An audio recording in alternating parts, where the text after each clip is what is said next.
Obviously a pretty huge win for us, and just amazing that, our team came into this environment, into a program like Texas. The crowd, that's by far the loudest crowd we've ever played against, and just us come out and win game one and not lose any steam was really impressive. And we've been talking a lot about if we get into game five that, we're pretty tough to beat, and we have a lot of confidence in what we put in, the work we put in physically and our training to be great in big moments. But hats off to Texas. They make you earn everything. And, that is part of what makes this even sweeter, is we know we really earned it.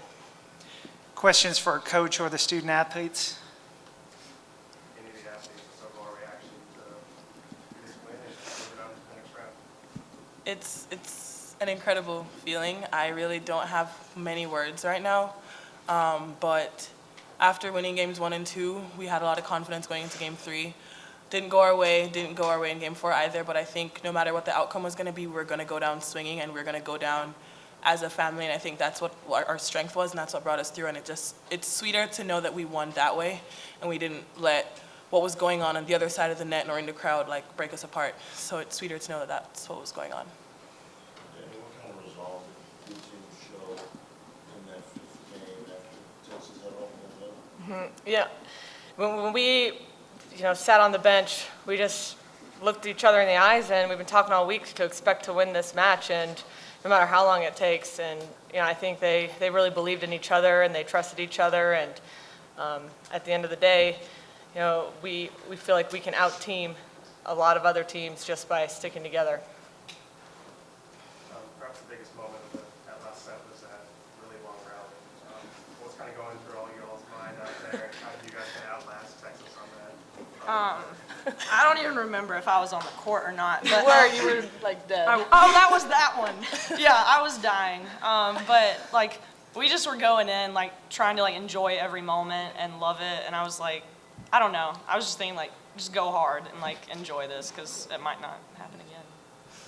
Yeah, all I can remember from that, I have no idea what point it was, what happened, don't know how it ended, but I remember I haven't heard my team communicate that well and that effectively and that just aggressively in a good way, all season. That point, I will only remember it because I remember hearing every single person's voice and getting after it, and like she said, just going hard and expecting that we're gonna outwork anybody.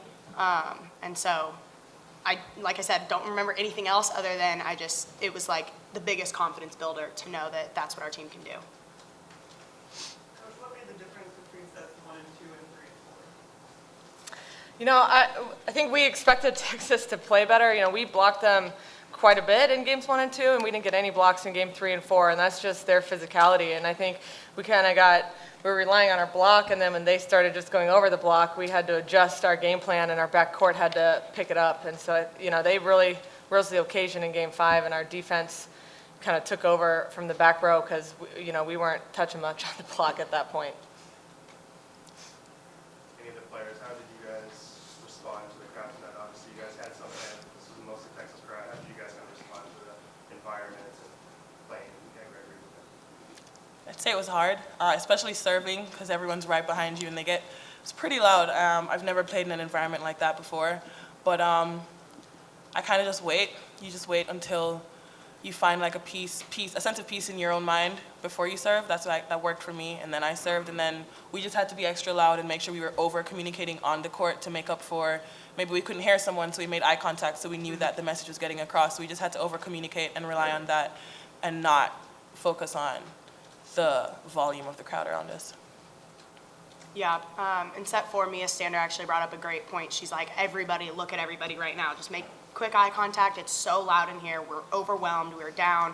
And she just said, connect with each other, play with each other. And I definitely think that it doesn't make the noise go away. I mean, you're still hearing it. It's still hard to hear your teammates, but you just have the confidence that they know that you're going to do your job. You know that they're going to do their job. And so it was kind of just being, like we always say, out teaming. Having our team was the settling factor in that. And was there a player or someone who kind of stepped up between the 4th and 5th set to kind of rally? I kind of already touched on that. Just our backcourt, I thought it was pretty shaky in games 3 and 4, and let some easy balls go, and really weren't making plays. And in game 5, they started digging some balls and passing, so we could actually run a good offense. So, you know, Lexi Hamilton and Mia Stander in particular. Any additional questions for Coach or the student athletes? Dani, this is kind of an intangible type question, but you guys knew coming in this tournament that you were probably going to have to go through 2C in order to advance to where you want to go. But seeing the way Texas struggled, seeing the way 2C struggled, you know, in the match before this, did it make it, you know, alter y'all's thinking or reflection in terms of being able to see that, you know, that maybe the past, you know, isn't as daunting as you think that? Yeah. I can't really speak for our players on that because we never talked about it, but through his staff, we were going back and forth, and, you know, I was thinking that Texas already got their scare, and we're not going to have that. But my assistants were thinking that's good because they'll feel a little more pressure if we can start applying pressure on them. So we were, you know, we talked about it, but not as a team. I don't, you know, even know if they knew that. And Tori, how about you? You in particular, from the team's perspective, did you guys notice what happened with them in round 2, and if so, how much does that alter y'all's thinking? I don't think it really changed much other than it built confidence that no team's unbeatable. I think they are by far the most physical team in the country this year, and they're a great team. Well, they're so well-rounded, but I think our focus this week, was playing our game, focusing on our side of the net, and knowing that when we do our job and we don't overthink what they're doing, obviously pay attention to it, we can put ourselves in a really good position to be successful against anybody, not just against Texas. I think it just built our confidence that if a great team like UCSB is going to challenge them that hard, like might as well challenge them just as hard, if not harder. Coach, what Aiko did tonight is pretty impressive for those of us that haven't seen her play very much, but did it surprise you at all, or is this every day? It doesn't surprise me from a stat line, but you know, I don't know how Aiko's going to respond in big moments. This is our first time, so it is really incredible, and you know, we know she can do it, and just amazing. She puts in more time on the court and off the court than anybody I've ever coached, just working on not only her physical game, but mental game and leadership, and so to see it kind of come to fruition in a moment like tonight was pretty special. Any other questions?